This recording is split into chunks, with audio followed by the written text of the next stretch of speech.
Good?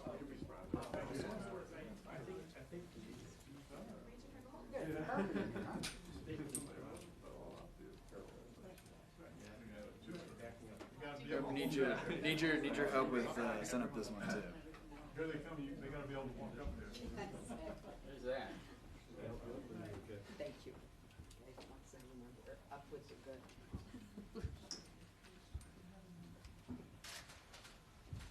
And do we have posters to get? You don't bring this out, so I can grab this.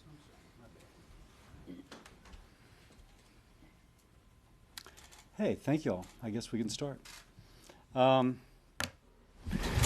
Susan and I, Senator Collins and I, are here to introduce the Patient Freedom Act. And personally, before I start, I want to make some acknowledgments. Senator Collins has been great to work with. Some of our provisions are frankly still on the margins evolving because she's raised such great issues. How can we better handle? And so if we say, that's kind of a little bit in flux, not key principles, but just details that, again, Senator Collins has been so good on. Let me also acknowledge Representative Pete Sessions, who has a companion bill that he and I worked on called the World's Greatest Healthcare Plan. And he's introducing that, if he's not already, on the House side. And the bones of that are the same as the bones of this. Very closely related. And then a couple other people, John Goodman, a healthcare economist, Phil Passley, a fellow in Shreveport who sells insurance, and others who have just been so helpful to me and to us. Also acknowledge Senator Johnny Isakson and Senator Shelley Moore Capito, who are our co-sponsors on this. So let's talk about the Patient Freedom Act. It has been a Republican principle that power is best held by individuals and states, not the federal government. And if there was a flaw among the many flaws of Obamacare, is that Washington, D.C. arrogated power, taking it from patients and taking it from states. And the American people have still been upset about it. And now we come to President Trump, who ran both to repeal and replace.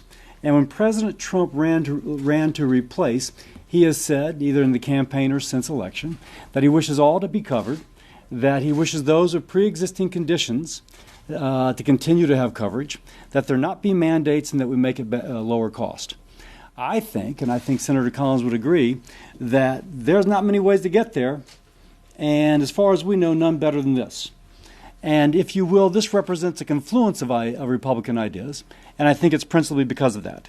So, first, Republicans think that if you like your insurance, you should keep it, and we mean it. So we give states the option. You want to put up ours? We give states the choice. We would imagine that Congress would pass legislation allowing states the choice to go into the alternative, which we'll describe. They could opt to stay in Obamacare, or they could opt for no federal help. So California, New York, you love Obamacare, you can keep it. I disagree with it, but Republicans think that power is best held at the state level, not by Washington, D.C., so it's not for us to dictate. On the other hand, if you're speaking of Maine and Louisiana, where premiums have been going up on the exchanges double digits, or Arizona in one place triple digits in 1 year, then those states could opt for something different. We also think that we could cover more people than Obamacare. One of the things we give states the opportunity to do is to say if someone is eligible for a credit, she or he would be enrolled automatically unless they choose otherwise. Automatic enrollment, if you will. Much like when I turned 65 on Medicare, I'm on Medicare. There's no mandate. I'm on Medicare. I may call up and say I don't wish to be, but as a rule, folks remain on Medicare. So we think that this alternative allows us to restore the law of big numbers without a mandate. When I say the law of big numbers, clearly insurance works, health insurance works, by having a lot of healthy people, and you distribute the cost of care for the more expensive to care for over the many healthy. We've had an insurance company model our proposal, and they told us that just by this automatic enrollment feature, you could lower premiums by 20%. And that's while keeping those who are sicker in the pool. Next, we try and make health insurance truly affordable. I've been working in a public hospital for the uninsured for 30 years. And when one of the patients I would see had a deductible of $6,000, why don't you tell them it's $6 million? They can't afford $6,000. So if their daughter has an ear infection and she wishes to take her daughter to the urgent care center, then it's coming out of her pocket. Obamacare did not cover that for her. We would pre-fund health savings accounts in the state alternative using an advanceable tax credit, which would pre-fund a health savings account, so that when someone took her daughter to the urgent care center, there would be money in the HSA account to pay for that visit if the HSA was required. We would also have a catastrophic coverage. So if someone gets hit by a car, they would not be made medically bankrupt. The catastrophic benefit would take care of that. And we also have a pharmacy benefit. Now, along the way, to make health savings accounts and, if you will, cash payment or the equivalent of cash payment more useful, we put in price transparency. I was just speaking to a physician this past weekend, and the anecdote tells you so much. She orders tests for patients who pay cash. She went around to laboratories in her community and found out what the cash price was, and for this particular panel, it was $38. So the patient comes to see her, pays the $38. Here's a slip, go get your lab test drawn. And the patient went to the wrong place, got confused, from out of town, received a bill for $690. The doctor calls up. This is crazy. What are you talking about? They were willing to reduce it to $380, but it's either between $38 or $380.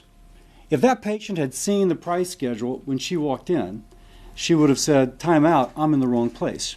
So we mandate price transparency for those providers that would participate in this. Lastly, can we put the timeline up? The timeline we imagine is that this year, in a sequence of votes, Congress would repeal Obamacare and replace it, and the legislation would enable states to make the choices that we just described. And that would be in 2018. The states would implement the replacement plan of their choice in 2019, and by the time 2020 rolls around, everything's done. And going back to a woman who was a Trump voter, I always try and imagine her. Again, I'm a doctor. So I try and think of the patients I used to teach and treat at Earl K. Long Hospital in Baton Rouge. And the woman who voted for Donald Trump and just wants Washington out of her life.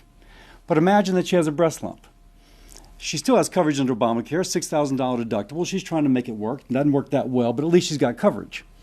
The only thing that we wish for her to notice as she goes from having this breast lump in therapy, as she goes towards healing of her cancer, is that her coverage gets better, that she gets more power, that she has more of a sense of where to go and not is just told what to do. And that's our goal. Susan? Thank you.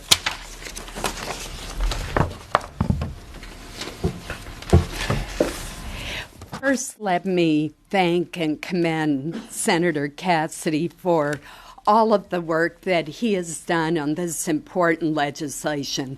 As a physician, he brings a unique perspective because he has actually cared for patients who have been uninsured and worked for so many years in charity hospitals. So I want to thank him for being the lead on this and for all of his hard work. Considerable confusion and anxiety exists about the current status of the ACA and indeed the future of healthcare in America.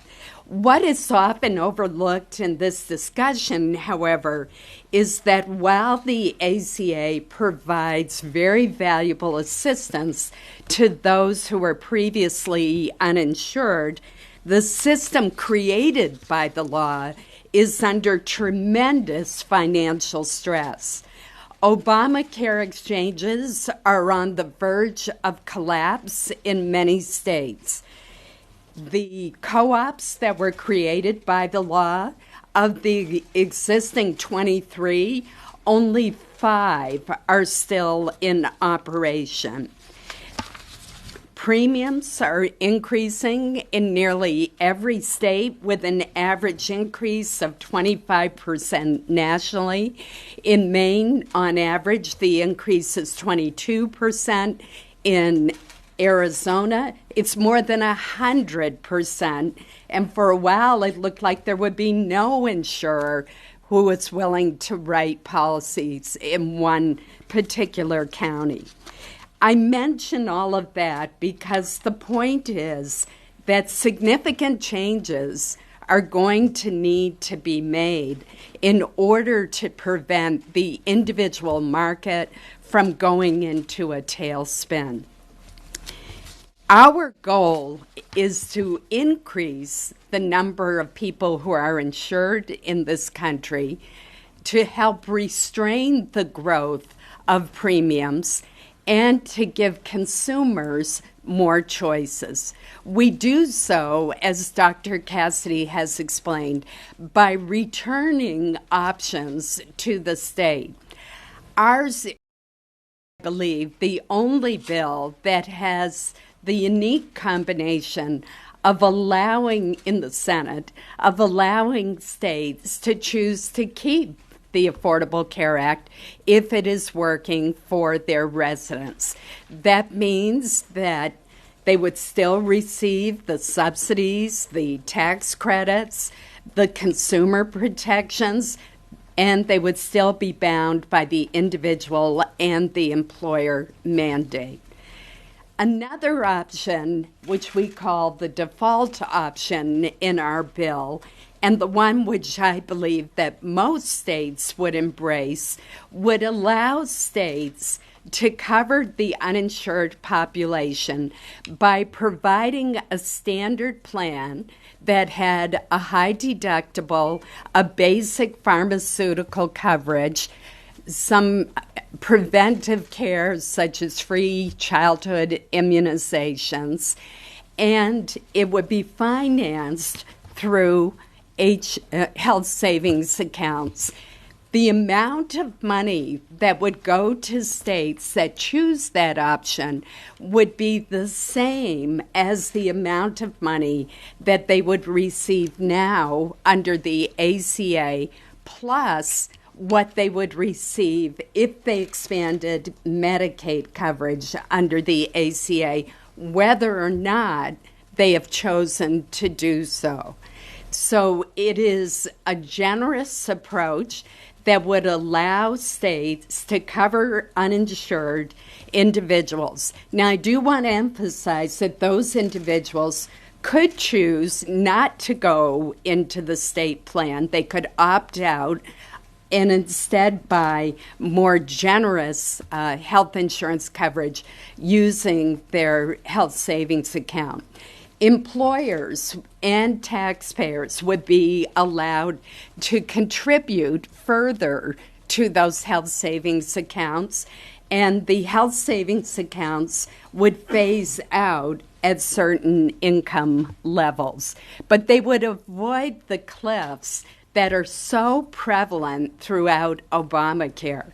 For example, if you make more than 400% of the poverty rate, your subsidy for your premium is completely eliminated.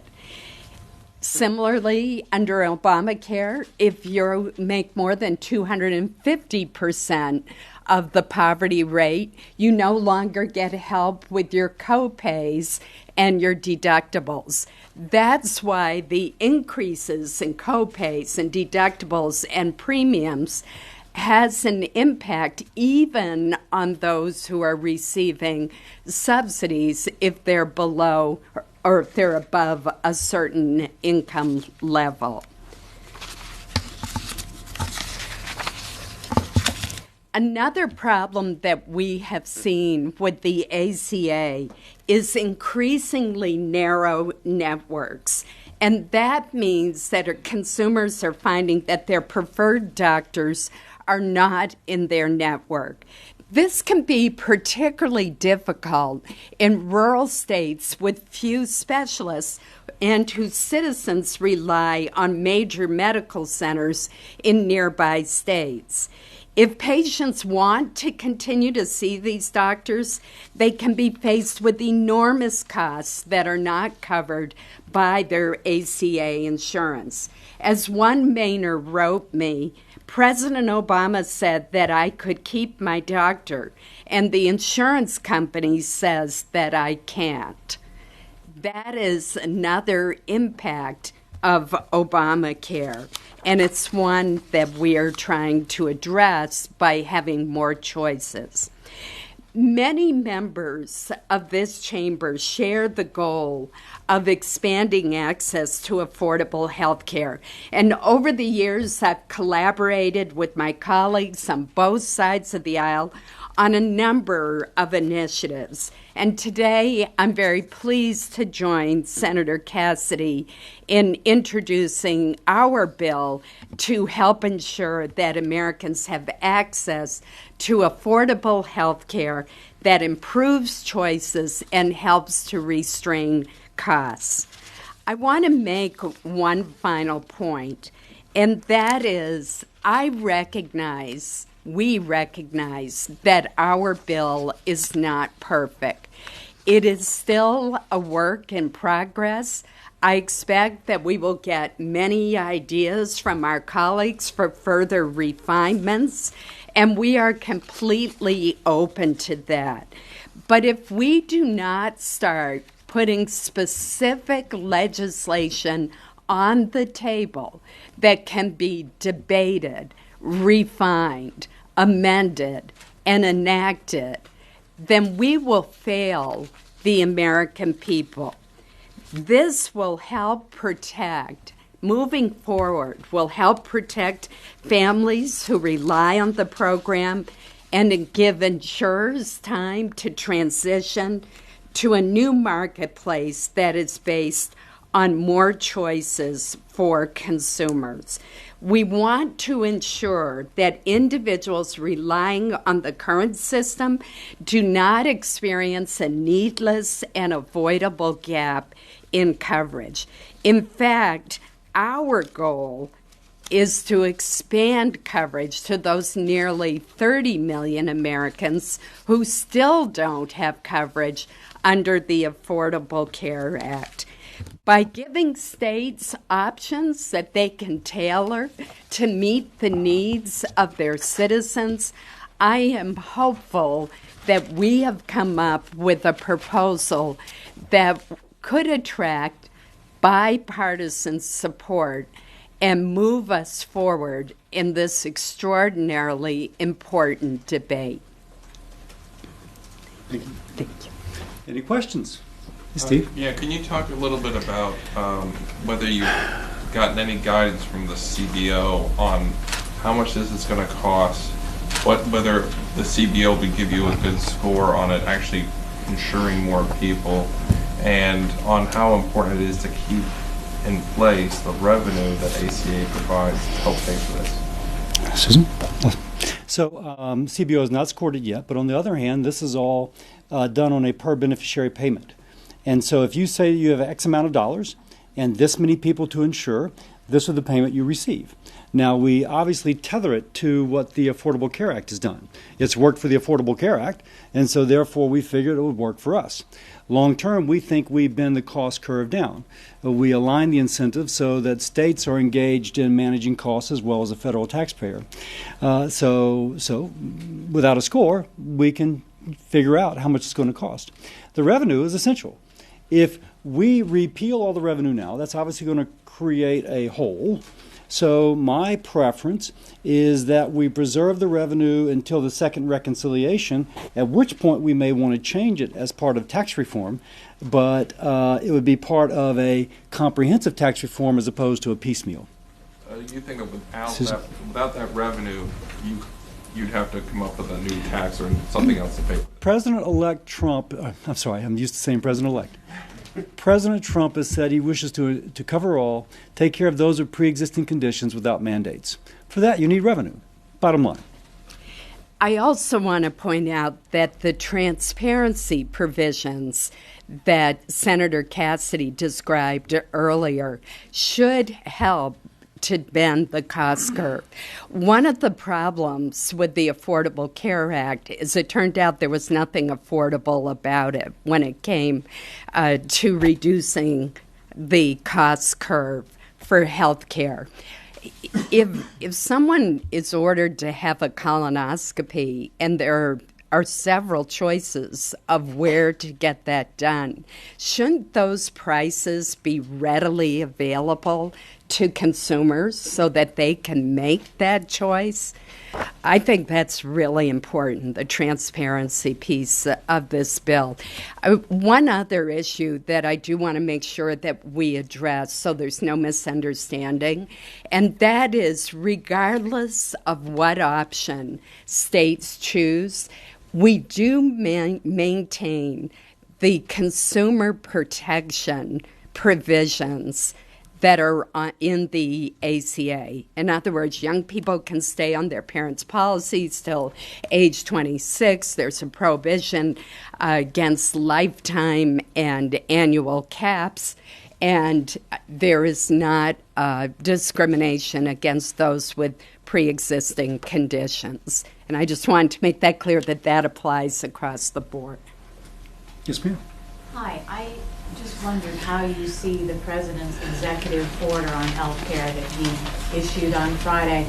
Are there some things that you think, how do you see this working in conjunction with Congress on health care? Are you some things the administration should do and maybe some things they should not do under that executive order to make your work easier? So the way I look at it, repeal and replace are hand in glove.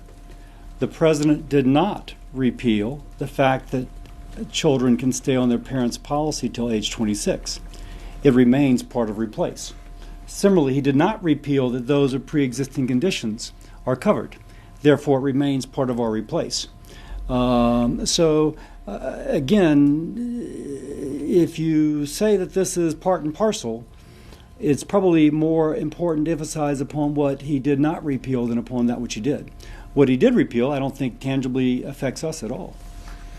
Let me just add to that.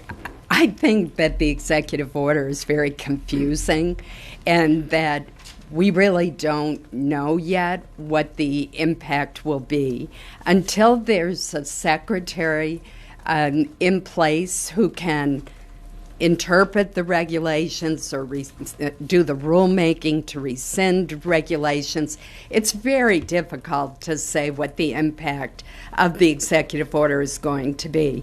And as someone who, regardless of who is president, has always felt that Congress should set the rules and write the laws, we need legislation. There are some improvements that can be made through the executive order process and through the regulatory process, but that by no means takes away the need for comprehensive legislation. Yes, sir. Giving states the option of keeping Obamacare is a retreat from repealing it and then replacing it. Have you shot this to the White House and McConnell? I would say what we're doing is moving the locus of repeal to state governments. On the one hand, that is philosophically consistent with where Republicans are. States should have the right to choose.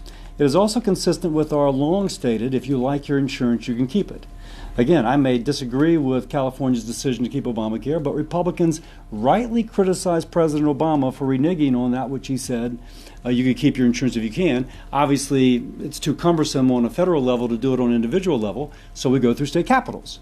So I would say that we're kind of where we need to be. Lastly, to Susan's point, at some point in this process, we're going to need a bill that would get 60 votes. Okay? Just do. Now, if you can say to a blue state senator who's really invested in supporting Obamacare, you can keep Obamacare, but why force it upon us? We think that helps us get to 60.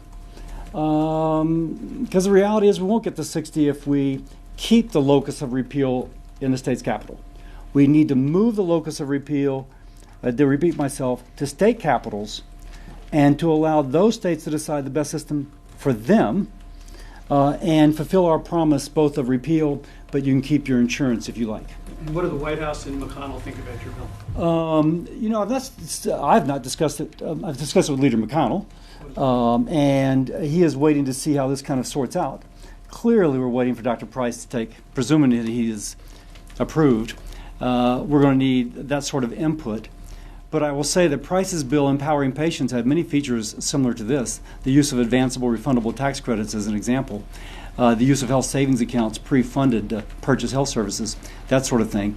So we think it'll be receptive, but obviously there's a lot of moving parts on how it plays out. You know, the one comment I would add is I believe there's really been a sea change in attitudes on how we should approach this dilemma.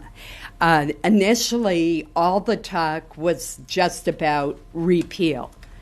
And then there was a growing consensus that we needed not only to repeal, but to replace very quickly thereafter. And I believe that most members of the House and the Senate are eager to have a repair or replacement bill at about the same time or shortly thereafter, given the constraints of reconciliation of the repeal. Yes, sir. I'm not entirely clear on these alternative that states will have. This is am I right in getting that it's a plan that will be partially funded by the government, that would the states administer it directly? Can you tell us about the alternative choice? Okay. So do we have a poster for that or not? No, not that one, but that's okay. As Susan mentioned, the sum of money that the state would receive with those eligible had signed up for the exchanges, and the sum of money they would receive if they've expanded Medicaid and or if they had, would be put together and assigned to the state. Now, the state could take this responsibility on themselves to distribute this money by advanceable refundable tax credits that would go to an account for the individual. Now, you can say, what if the individual doesn't have an account? We've spoken to insurers and other financial institutions, and they say it would be very easy for the state to put out a RFP. We have a certain number of folks who won't even know they have an account.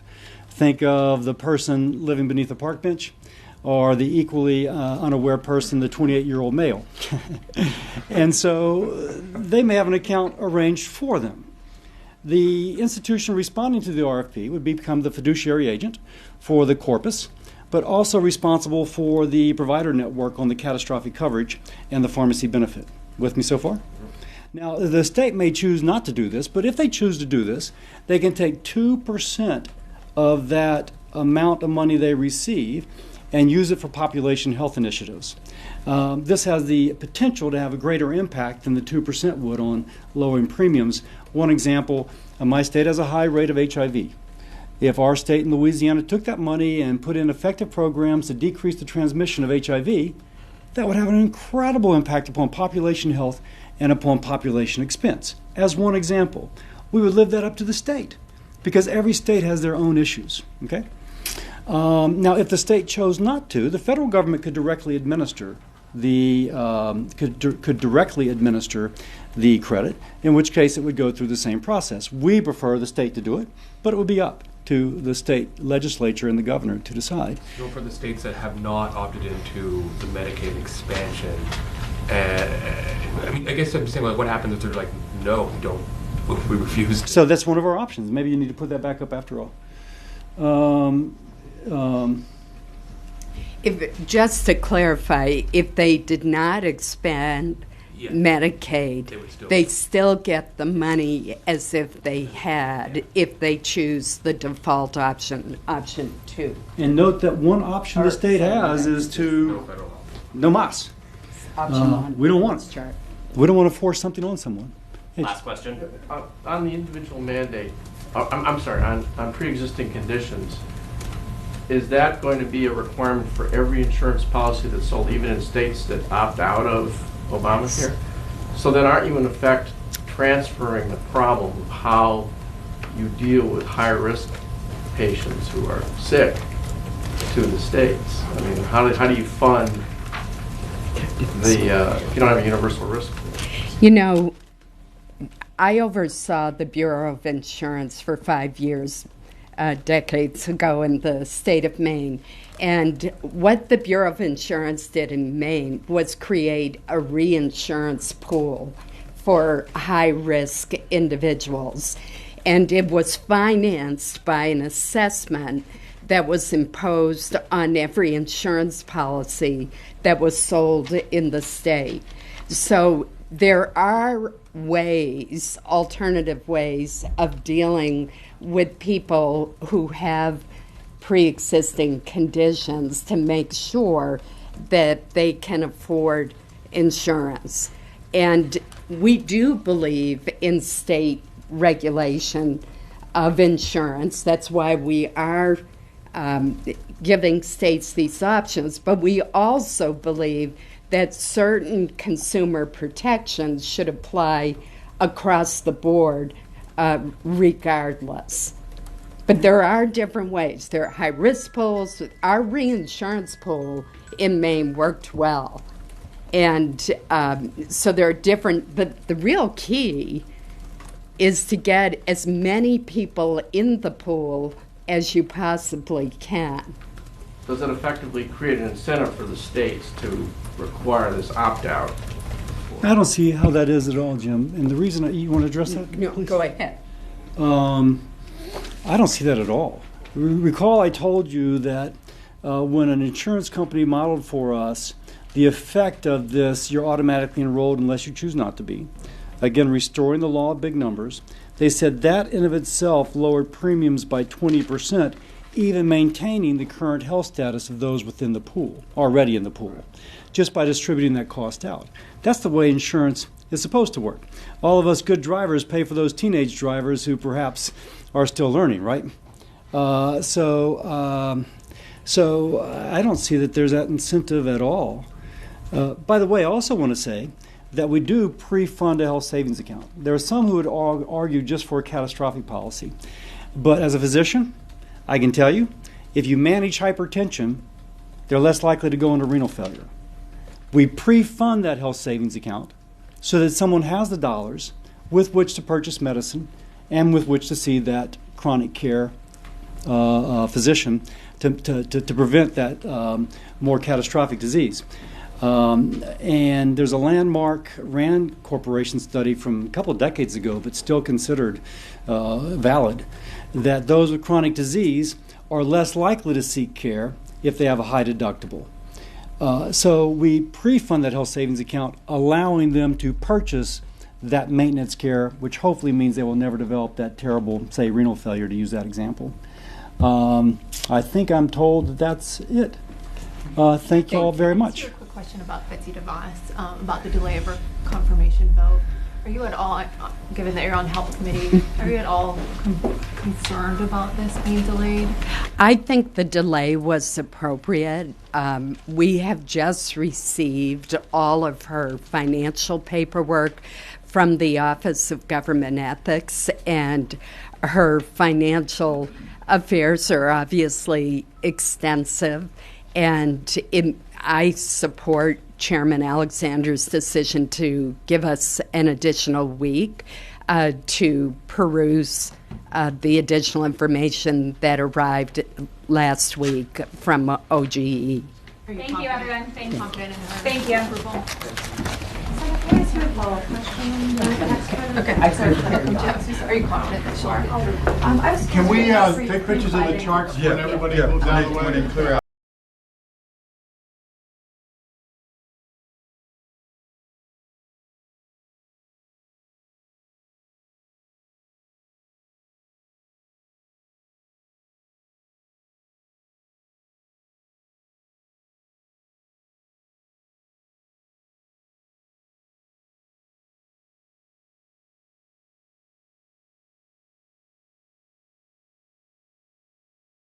All right, guys. Thank you very much for joining us. Like I said before, if you don't follow us on Twitter, make sure that you follow us. If you don't have a Twitter account, I suggest you guys make one because it's getting pretty crazy on there. But this is a daily stream. We call it the Daily Ticker. We're going to be streaming every single morning, 5 days a week, maybe even on the weekends because President Trump doesn't have a day off, so he's busy all week, 7 days a week. But we have some breaking news. President Trump, it has come out that the leader of ISIS, Abu Bakr al-Baghdadi, has been captured because he was wounded in an airstrike in Syria, I believe.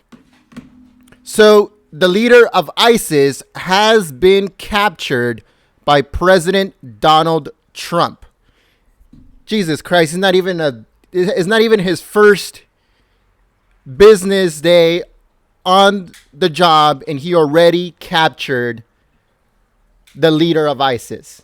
That's just the way that he is. Not wasting any time. The leader of ISIS has been captured. So we will stay on the stream for a little while. I'm going to put a little bit of music. I believe, I'm not 100% correct, but I believe that another stream is going to start in just a few minutes. Give me at least half an hour.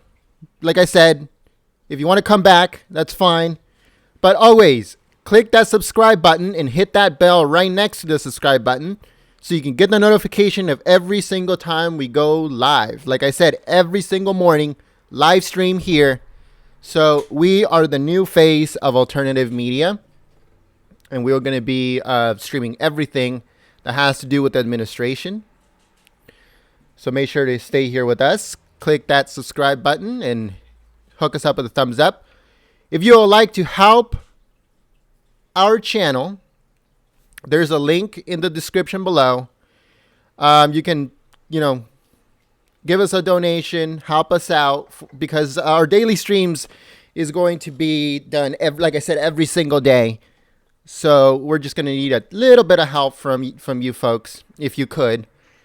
But no pressure, like I said. The best way to help us in reality is by sharing our links on social media. That, for me, I think that is worth a lot more. But we also need a little bit of help to continue operations here at Golden State Times. So there's a link in the description. But yeah, guys, I'll put a little bit of music and then we'll come back soon. One more update. When the French election, when it starts, we are going to stream it here live. We are supporters of Le Pen, and we want her to win the French election, so we're going to stream it here live. In the past, we actually streamed Brexit. We streamed, obviously, the Donald Trump inauguration. And now we're going to stream Le Pen's victory in France. So like I said, stay here with us.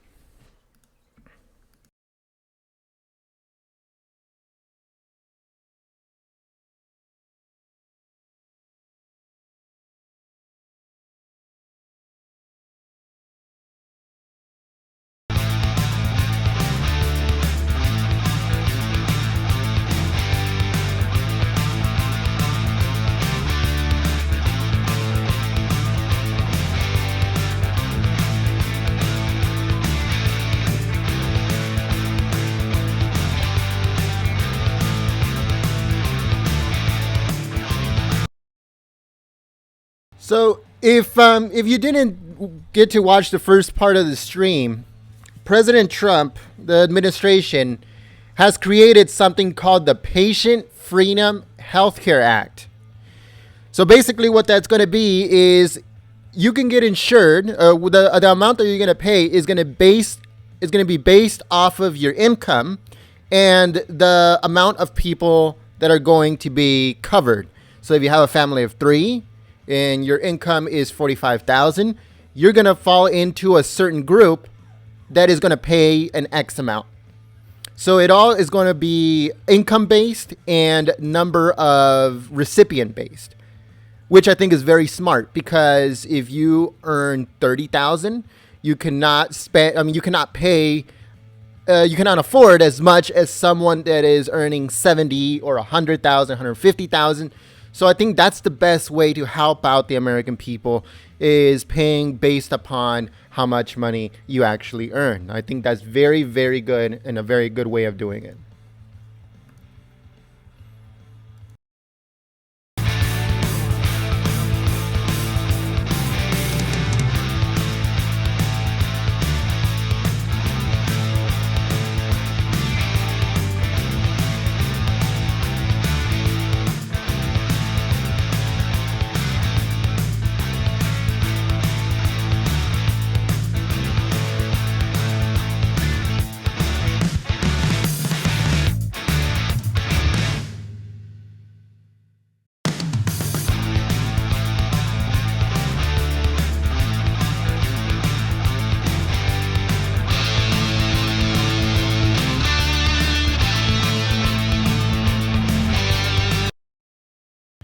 if you do have Twitter, make sure to go on there and say ISIS leader has been captured. And make sure to tag us. Our link to Twitter is at GST_politics. So let people know you heard it here first, folks. The leader of ISIS has been captured.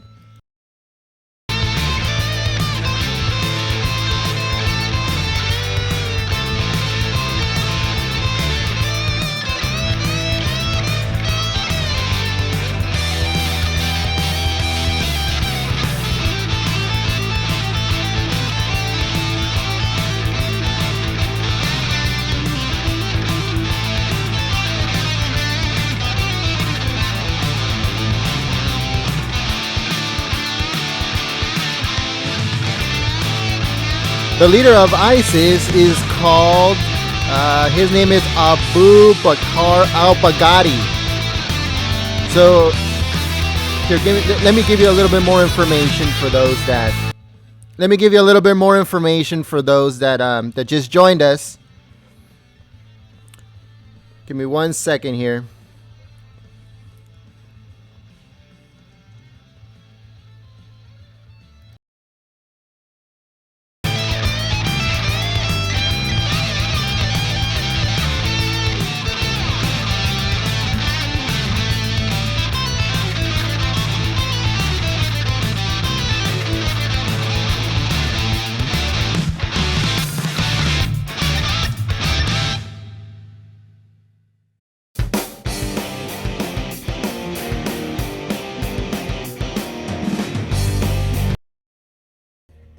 All right, folks. There is something that we need to do real quick. We're going to shut down the stream. As soon as the next thing that is coming up goes on live, we'll come right back to the stream.